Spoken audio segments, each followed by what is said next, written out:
Espero que estéis aquí en esta convocatoria de rueda de prensa. El tema del acuario público notorio lleva muchos meses dando vueltas y durante todos estos meses se han dicho muchas cosas que evidentemente nada tienen que ver con la realidad, pero desde el ayuntamiento hemos esperado o hemos tardado, digámoslo entre comillas, en dar esta rueda de prensa porque queríamos darlo sobre unos datos objetivos. Yo creo que las opiniones en este tipo de cuestiones poco sirven y realmente son los datos técnicos los que avalan las afirmaciones que se puedan hacer sobre cualquier instalación.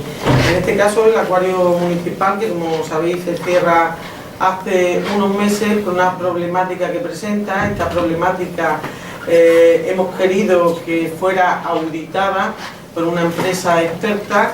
En ese sentido me encuentro aquí con los ingenieros de la empresa auditora del acuario, una empresa pues que realmente tiene la calificación necesaria para hacer este tipo de auditorías. También me encuentro con el ingeniero municipal, que evidentemente por su cualificación profesional también es una persona idónea para opinar sobre todas las deficiencias que se han encontrado en el acuario, y por supuesto con Luis Aragón como concejal delegado del área, y bueno, bajo su delegación se encuentra pues todo el funcionamiento del acuario. Yo voy a hacer simplemente una breve introducción, como decía, puesto que entiendo que son los técnicos los que realmente tienen que decir cuál es la situación. Lo cierto es que nos encontramos ante una instalación que ha costado más de 11 millones de euros a los ciudadanos al muñequero, y una instalación cuya construcción es deficiente desde sus inicios, que ha llevado todo, es una conclusión que realmente no a la que yo llego con carácter personal, sino es una conclusión a la que se llega después del estudio de todos los expedientes desde la primera piedra del acuario. Durante su ejecución ya hubo varias direcciones de obra, hubo modificados del proyecto, y siempre desde el principio con deficiencia. Desde el primer momento ya se advierte que hubo bajas de animales, y en agosto del 2007, por ejemplo, puedo decir que el alcalde recibió informes en los que se destacaban las deficiencias del acuario. Yo creo que en lugar de poner solución a esos temas, esto ha llevado a una situación que ha concluido, por supuesto, con el cierre del acuario, porque desde este equipo de gobierno lo que no vamos a permitir en ningún momento es poner en riesgo la seguridad ni de los trabajadores ni de cualquier visitante del acuario. Pero no es ni mucho menos lo que ha llevado al cierre la falta de mantenimiento, como achacan de este equipo de gobierno, o la dejadez de este equipo de gobierno. Como digo, desde que se empiezan las obras del acuario ya se empiezan con una serie de deficiencias muy importantes, y que son las que van a explicar los técnicos que hay aquí. Entonces yo creo que realmente, como decía, no son opiniones interesadas, no son opiniones de parte, son afirmaciones avaladas por informes técnicos, que yo creo que es lo interesante y lo que la ciudadanía tiene que valorar, como he dicho antes, y no las opiniones de cualquier político que realmente no sabemos porque no entendemos de ese tipo de cuestiones técnicas. Bueno, yo quería hacer una breve introducción y después voy a hacer una especie de cronología de lo que nos hemos encontrado nosotros que nos dedicamos a gobernar.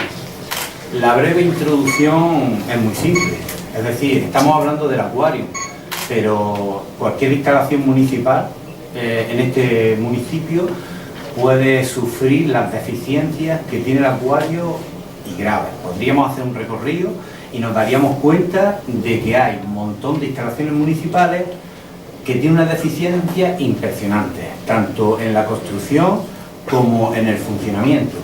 ¿Y a qué viene debido esto? Pues simplemente porque el anterior alcalde, porque no vamos a decir gobierno porque eso nunca ha existido, el anterior alcalde hacía los proyectos a su antojo, caprichos, sin objetivos, sin fundamento, sin un plan de viabilidad, sin un proyecto definido. Y a mí me hace gracia, porque el señor Benavides pues resulta que sale por los medios de comunicación, le hacen entrevistas, lógicamente los periodistas ponen lo que él dice, y yo cada vez que leo una entrevista del señor Benavides es que es el reflejo propio de lo que es él. Él calificaba a los políticos de este país, decía que los ciudadanos estaban sufriendo la rancia clase política. Rancia clase política. Eso es un reflejo exacto de lo que es el señor Benavides. Una rancia clase política que en épocas de bonanza se han dedicado a derrochar sin planificación, a hacer proyectos inviables que lógicamente en épocas cuando entran dinero de urbanismo, cuando hay bonanza económica, cuando hay aportaciones, etcétera, etcétera, es muy fácil ocultar, y no interesa gastarse el dinero en reparar, en hacer un proyecto interesante, sino en abrir instalaciones que en 4 años me tienen que elegir otra vez. Y ese es el problema que te encuentras cuando en una crisis como en la que estamos, que viene como consecuencia de políticos como el señor Benavides, no nos olvidemos, nos encontramos instalaciones insostenibles en este municipio y que estamos haciendo un esfuerzo terrible para poder soportar y mantenerlas. Nosotros llegamos al gobierno y nos encontramos, vamos a hacer un breve, nos encontramos 3 instalaciones, 3 parques zoológicos en funcionamiento. De los 3 parques zoológicos, si nos ponemos a echar números, pues bueno, Peñascrita puede que se haya tirado allí ya más de 30 millones de euros, el acuario puede que esté ya rondando los 11 millones de euros, el Lorosesi, que en su día fue una instalación interesante y pionera, pues como ya está inaugurado, pues no interesa invertir en mejorar, en un plan de accesibilidad en condiciones, en mejorar la colección animal. Eso no interesa porque eso no vende políticamente, no, llega a unas elecciones y el Lorosesi al final es el Lorosesi. Y no importa que un minusválido no pueda subir a ver los pájaros, es que eso no tiene importancia. Entonces, no se ha hecho ni una inversión desde que se hizo el Lorosesi, ni una inversión en el Lorosesi, ni un intercambio de animales. No se ha hecho nada de interés que el Lorosesi pueda crear o se hubiera mantenido en lo alto del tema del mundo animal en este país. Bueno, eso es Lorosesi. Peñascrita no quiero ni contaros. En Peñascrita lo primero es que el señor Benavides en el 2010 contrató a un experto en el tema de zoos que se llama Bienvenido Pizarro y le encomendó un informe que precisamente lo tenía terminado su primera fase en julio del 2011 y me entregó a mí. ¿Por qué encargó el informe? Porque yo creo que él veía lo que se le venía encima, el desastre que había producido y necesitaba saber por dónde tenía que salir. Ese informe me lo entregó a mí de zoos, que el veterinario que contrató es experto en parques zoológicos.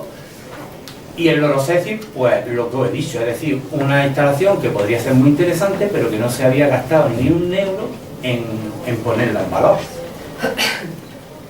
Eso con respecto a Peñascrita y con respecto al loro. Bueno, Peñascrita unos costes impresionantes, eso lo recoge en su informe, expedientes de medio ambiente, tanto por el mal estado de la fauna como por la obra y los temas que hicieron forestales, apertura de caminos, etcétera, etcétera.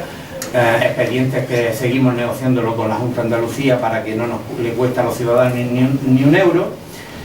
Y a partir de ahí, pues empezamos a ver las deficiencias de la cuenta. Lógicamente nosotros entramos y empezamos a ver las contratas del acuario. Pues empezamos a preguntar a los técnicos, que en ese momento, técnicos municipales que llevaban la DESE y que habían estado desde el principio de la obra, y resulta que en el contrato tenemos que hacer un seguimiento exhaustivo de lo que es la contrata, de lo que es el contrato, porque al final somos los ciudadanos los que soportamos el coste del acuario. Pues bueno, no habían hecho ningún seguimiento, no había inspecciones. Es más, uno de los determinantes para ver cuál era el coste del contrato que repercutía directamente era el número de entradas. Pues al final no hay un control efectivo de las entradas del acuario. No hay un control efectivo. Después hemos visto barbaridades, pero no hay un control efectivo. Y nosotros nos tenemos que fiar de lo que nos diga el amigo del señor Benavides, el señor Xavier Arias, que no se dignó. Es más, teníamos concedido el congreso de Aiza en Almuñécar y el señor Arias pues se lo llevó a Granada, porque no le interesaba, ya no estaba su amigo Benavides aquí, se lo llevó a Granada. Pero es más, nosotros en todo momento hemos estado dispuestos a llegar a un acuerdo negociado con el señor Arias, porque la crisis del señor Arias no ha sido por el contrato de Almuñécar. El contrato de Almuñécar le reportaba muchos beneficios al señor Arias, y ahora hablaremos de eso. La crisis del señor Arias será por otros temas que haya salido por ahí, pero nosotros desde el primer momento intentamos llegar a un acuerdo pactado. ¿Quién han sufrido las consecuencias? Los trabajadores. Pero es que desde el momento en que a nosotros, nuestros técnicos, los técnicos actuales nos dicen que el acuario no está en condiciones, empezamos a investigar. Una instalación nueva que desde el primer momento está dando problemas, modificados, imprevistos, inundaciones, abren para las elecciones del 2007 sin animales, para que lo vea el público, para que vea lo bueno que es el señor Benavides y lo maravilloso que hace, que la pila de cosas que hace, con 19 millones de euros en facturas que estamos pagando nosotros. Hace cosas maravillosas, no las va a hacer si no las paga. ¿Cómo no va a hacer cosas maravillosas? O con 130.000 euros mensuales que estamos pagando de préstamos anteriores al año 91, No se olvide, préstamos anteriores al año 91 que se han estado refinanciando desde el año 95 en adelante. 130.000 euros mensuales. Claro, así lo hago yo también. Lo difícil es gestionar y que a los ciudadanos no les cueste el dinero. Pues llegamos, al final resulta que el señor Arias ni señales de vida. Él está en su crisis, pero él viene aquí, en vez de recaudar dinero, como le estaban embargando las cuentas, viene aquí, coge el dinero de las taquillas de julio y agosto y se las lleva en mano.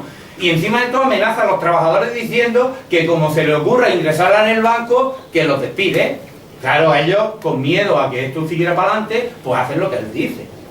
Ni un contacto con él, ni ponerse en contacto con nosotros para intentar llegar a un acuerdo. El amigo del señor Benavides.